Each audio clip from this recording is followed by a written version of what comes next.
Olá, sétimo ano, tudo bom? Como é que vocês estão? Então, hoje a gente está aqui com esse vídeo. Eu já quero agradecer a vocês pelos trabalhos, quem me entregou, quem não me entregou. Os trabalhos estão prontos, a gente praticamente já terminou a nossa apostila, a gente não tem mais muita coisa para poder discutir. O que a gente vai discutir hoje, não vai ser também um vídeo longo, porque a gente vai discutir hoje a questão da revisão. Então, eu vou dividir a revisão em duas etapas. Hoje é a primeira etapa, né, que a gente vai falar do início da discussão, afinal, o que é arte popular, né, e na próxima semana eu vou mandar o vídeo também discutindo uma outra etapa da nossa aula, né. E, assim, eu acredito que foi um bimestre bem interessante, porque é um bimestre de resgate, né, a gente resgatou um pouco da discussão da arte popular como uma ferramenta de característica de grupos que não são percebidos dentro da cultura brasileira, né? A gente sabe que nós somos muito influenciados pela cultura europeia e a cultura americana, tanto que agora eles chamam de euro-americano e tem euro-asiático, que influencia nossa cultura e acaba abafando a nossa cultura. E aí, a cultura popular, mesmo na nossa apostila, na página logo 2, no início, ela vai dizer que o que é essa arte popular, né? É uma arte que é considerada as artes dos povos que são vistos como minorias, né? Povos que são vistos como camadas humildes da sociedade. Eu não gosto muito dessa questão de camadas humildes da sociedade, né? Eu acho que são camadas da sociedade que não são monetariamente elevadas, que não participam de espaços específicos de cursos.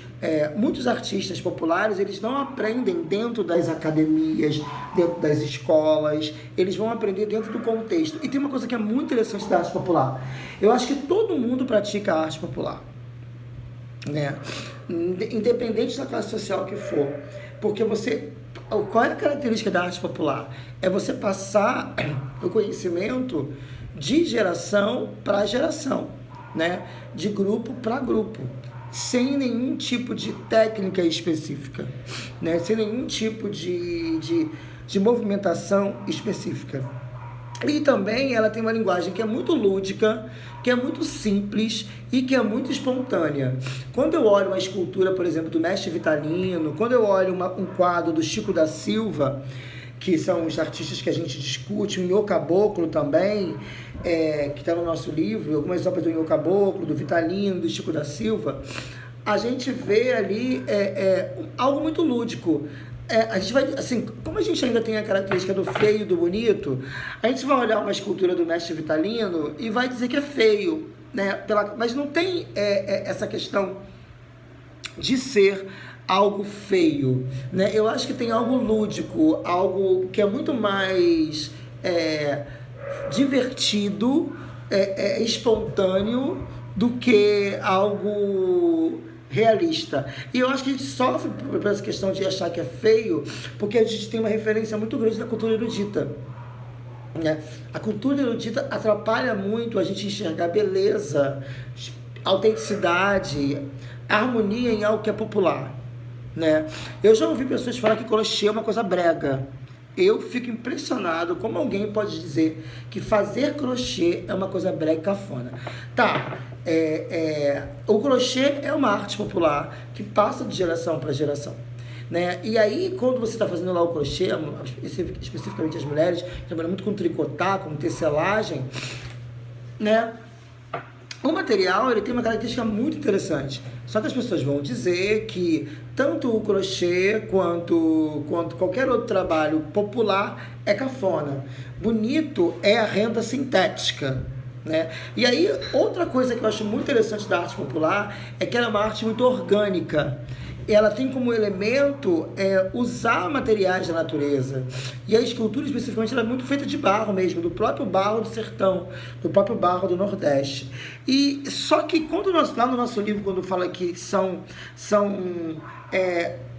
artes que falam das camadas mais humildes da sociedade, e aí ela se varia entre música, verso, contação de história, cerâmica, escultura, desenho, pintura, teatro e literatura. Ela tem essas camadas todas de desenvolvimento dentro do seu processo. Na nossa apostila, na página 3, vai dizer dos artistas do povo, né? E um dos artistas mais conhecido da arte popular, trabalhando com esculturas, é o mestre Vitalino, né? Mas eu ainda fico muito preocupado quando se diz que os artistas populares, eles vêm de áreas rurais ou das periferias das grandes cidades. Eu não gosto muito dessa nomenclatura, né? De que eles são sujeitos inferiores, como eu comecei a falar, mas ainda nomenclaturam eles como sujeitos inferiores, né? Então eles são chamados de mestres populares, que eles estão muito distantes do conceito acadêmico, eles não estão especializados, eles trabalham para enriquecer a cultura, para enriquecer o projeto que eles têm de conhecimento e aquilo que influencia ele. E essa cultura que às vezes é vista nordestina, ou a cultura que é periférica, né, das favelas, tem muitas riquezas específicas que nos fazem entender o quanto é importante trazer as discussões. O nosso livro traz o recorte do mestre Vitalino, né? Que foi um artista popular brasileiro, considerado um dos maiores artistas da história do barro no Brasil, né? Quem trabalha com barro precisa estudar, precisa pesquisar muito como o mestre Vitalino desenvolvia os seus trabalhos. Hoje, o trabalho do mestre Vitalino, ele está em exposições, ele é um produto que é caro, que não é barato, né? Já deixou de ser popular e ser algo muito erudito, né?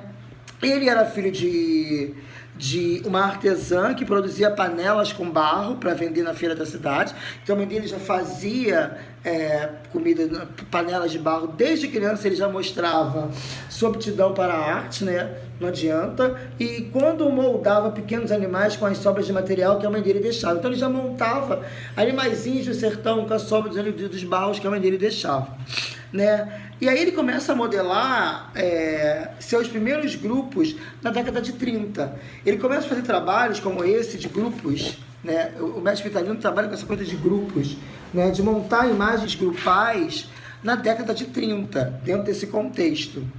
E aí, uma das maiores figuras do trabalho do mestre Vitalino são os cangaceiros, né? Ele muito reproduzia cangaceiros, ele reproduzia soldados e ele reproduzia políticos. Gente, olha, eu acho muito interessante, porque na verdade ele está trazendo para a pauta discussões políticas que muitas vezes as pessoas não entendiam. O cangaceiro ele tem um papel representativo na sociedade nordestina, os políticos também e os soldados também.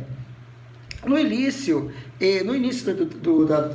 do processo do mestre Vitalino, ele usava as suas obras por meio de argilas e de cores diferentes.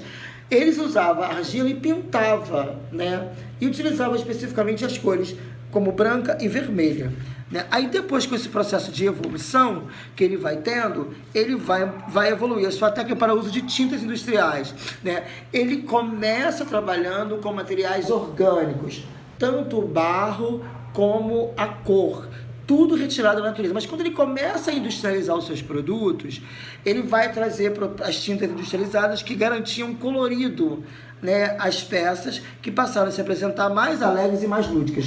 Então, assim, ele tirou o barro primeiro, o barro era essa referência, e depois ele vai vir com uma outra referência mais lúdica, que ele usa mais cor, né? E de 1953 em diante, ele para de colorir as suas modelagens, ele não colore mais as modelagens e mantém apenas a cor do barro queimado, que eu acho isso fantástico.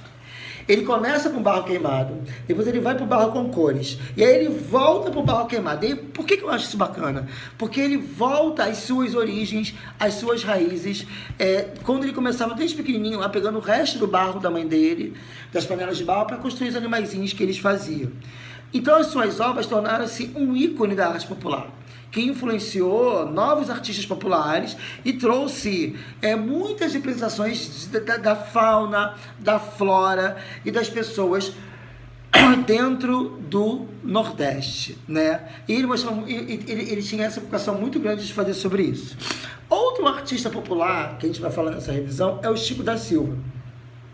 O Chico da Silva, Francisco Domingos da Silva, foi um pintor, ele era um pintor, né, e desenhista popular brasileiro. Começou a desenhar com carvão e giz, né? E incentivado, aí ele teve um incentivo pelo pintor suíço Jean-Pierre Charblois, que ele começou a iniciar sua pintura com tinta guache. Olha que interessante. Os artistas populares, eles sempre começam com materiais que são muito, muito tranquilos de você manusear, né? Ele começa com giz, com carvão, e aí chega um europeu e fala para ele, cara, você precisa ampliar o seu trabalho, você precisa desenvolver isso com maior clareza. E aí ele vai usar a tinta mais barata, que é a tinta guache.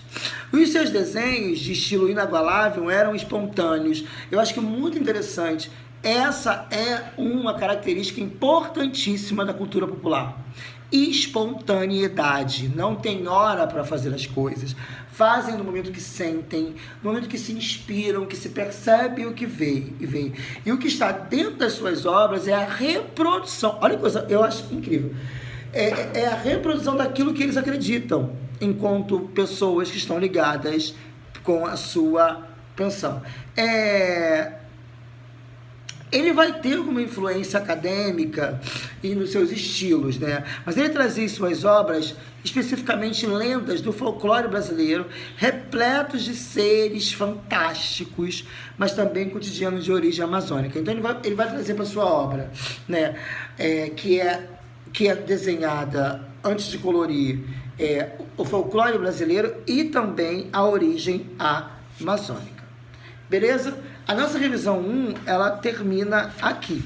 E na semana que vem a gente continua a revisão 2, falando sobre os tipos de processos de escultura e arte popular e falando das lendas, dos mitos, das danças e outras coisitas mais. Ok?